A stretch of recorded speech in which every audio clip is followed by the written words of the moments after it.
Hello friends, in this video we are going to see some a mode of action of some antibacterial agents. Okay, so this in this video we'll see the overall overview of all the different antibacterials. Okay, each class we will discuss in detail in another video.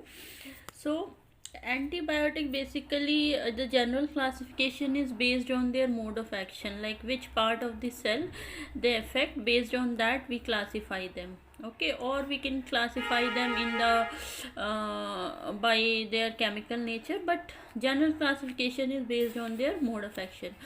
So we know that this brown color, the outer layer is the cell wall.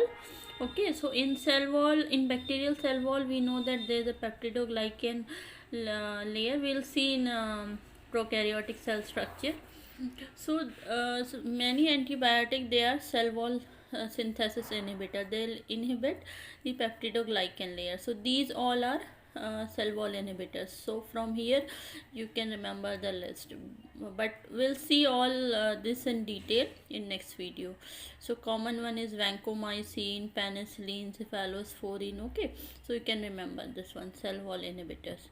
Now when we come to little bit inside the cell wall, we'll see another layer, that is cytoplasmic membrane. Okay, so some other antibiotic like daptomycin and polymyxin, what they do, they inhibit this cytoplasmic membrane. They'll damage the structure. How? They'll form the pore, so all the constituent from the cell, it will come outside and the cell will burst. Okay, so these are cell cytoplasmic membrane inhibitors. Okay, then we come to little bit more inside. Okay, so we have some lipid biosynthesis inhibitors also. So these these are some new antibiotics. They are okay, new antibiotics. Okay, what they do, all the membrane lipids whatever they are required, so they will disturb that lipid biosynthesis pathway. Okay, we'll see in detail. Then we come to the DNA inhibitors. So DNA inhibitors, we have a group of antibiotic which are called as quinolones, and they'll specifically inhibit the DNA gyrase enzyme. So if you have studied DNA replication, you know the function of DNA gyrase.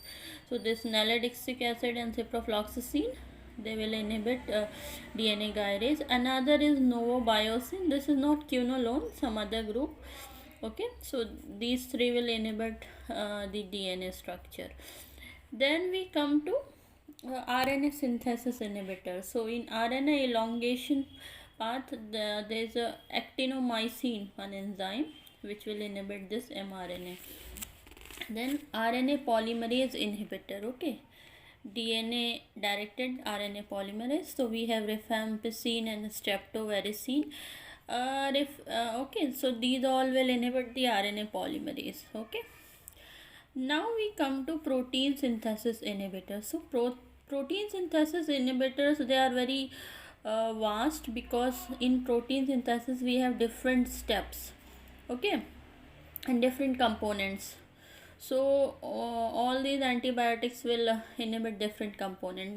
Now this is one class of protein synthesis inhibitor which will inhibit the 50S subunits, like erythromycin, chloramphenicol, clindamycin, lincomycin. They will bind to the 50S subunit. Okay, then another class is the protein inhibitor which will bind to 30S inhibitors. Okay, and 30S subunits, so they are called as 30S inhibitors. So tetracycline, gentamicin, kanamycin, they all will bind to 30S.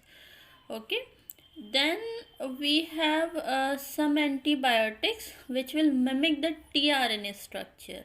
So I think you all know about the role of tRNA in protein synthesis. So these antibiotics, they will mimic the structure of tRNA, like puromycin. It will bind to A site and it will mimic the tRNA structure. Okay, so it will inhibit the protein synthesis. So these all are a very an overview how all these antibiotics will inhibit different pathway. One more is left. Now we have folic acid metabolites,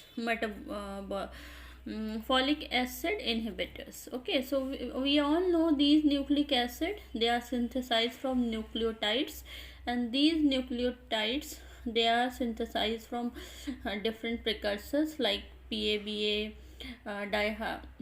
DHF, tetrahydrofolate, dihydrofolate. These all are precursors for the nucleotides. So there are some antibiotics, okay, antibacterials, which will inhibit this precursors. They will inhibit this pathway. So indirectly they are inhibiting the synthesis of nucleic acid. So these are folic acid inhibitors. So I hope this video is clear to you. In next video we'll see in detail all the classes. Thank you so much.